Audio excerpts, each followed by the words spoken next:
Good morning, friends, relatives, faculty, and honored guests. Fellow students, can you believe that we're here today? Everybody in this huge arena filled with people, everybody's dressed up. Some of you are in your best Sunday attire, some of us are in our black gowns and funny caps. And we all wake up early on the Saturday to do what? Come down here and see me give my graduation speech. Now, I know you're all eager to get your diploma, so I'll try to make this quick. First while I'm up here, I'd like to thank a few people, both on my behalf and on behalf of all the students. I think we all need to thank the administration for making sure that Bashir ran smoothly over the last year during our transition of principals.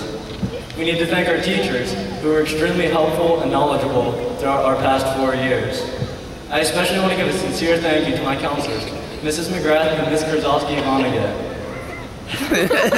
Ms. McGrath showed incredible strength and courage in coming to school every day, knowing that she'd have to face me, but somehow she still did it over the past few years. Ms. Kurzowski went through extraordinary measures to ensure my success throughout high school, and I can never thank her enough. Also, she had to put up with my graduation application mania. I want to thank a person that I never had the honor of having as a teacher, Ms. Michael, who is undoubtedly one of the nicest people I've ever met. Thank you for the Pop-Tarts and the treats you begged me to take every day. I wanted to thank my friends who made it enjoyable to come to school every day. And finally, my family. My family who was proud of me throughout the past 12 years and beyond, who was proud to see me on Hometown IQ, even when we lost. My mother, who's been trying for years to teach me some independence, which has worked to some degree. And finally, you, Dad.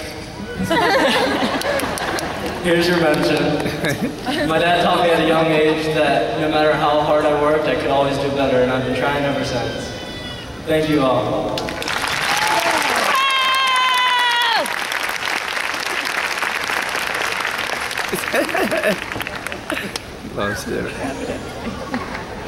Now, regarding your dreams, your future, yada yada yada. So stop for a minute. Think about your dreams, your aspirations. I'm supposed to stand up here and tell you that if you believe this, that everything will come true. And I have a problem with that, because I don't really believe that. For instance, I wanted to be Betty White for most of my childhood. But I found that no matter how hard I work, that will never come true. But it does not stop me from dreaming. In all honesty though, I sat down to write my speech. I sat down for hours just picking my brain, thinking of what to write about. Brainstorming is the term I made up for. And I'd write things, and then I'd read them and I'd hate them and I'd throw them away and start over again.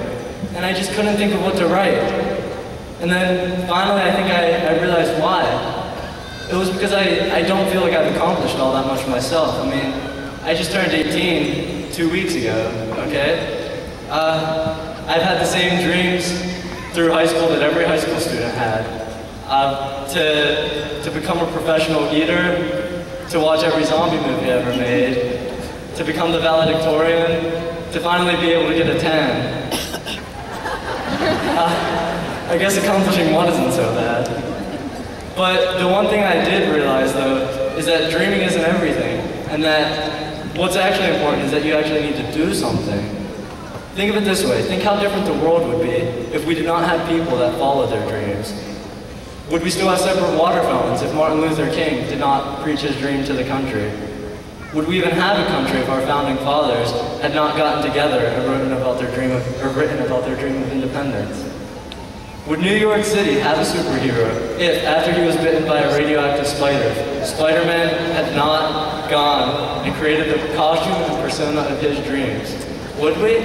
Think about our daily lives. How would they be different? Would we have computers, light bulbs, cars, microwaves, toothbrushes?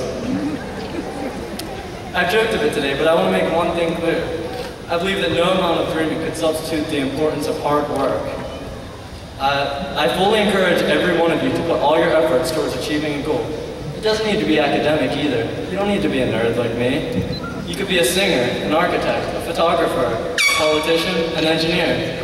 Whatever you want to do, just go out and do something. Every famous person you look up to got to where they were because they followed their dream. Writing a speech, it was easy to find quotations about working because everybody successful had to do it to get to where they were. One of my favorites, incidentally, comes from Martin Luther King Jr.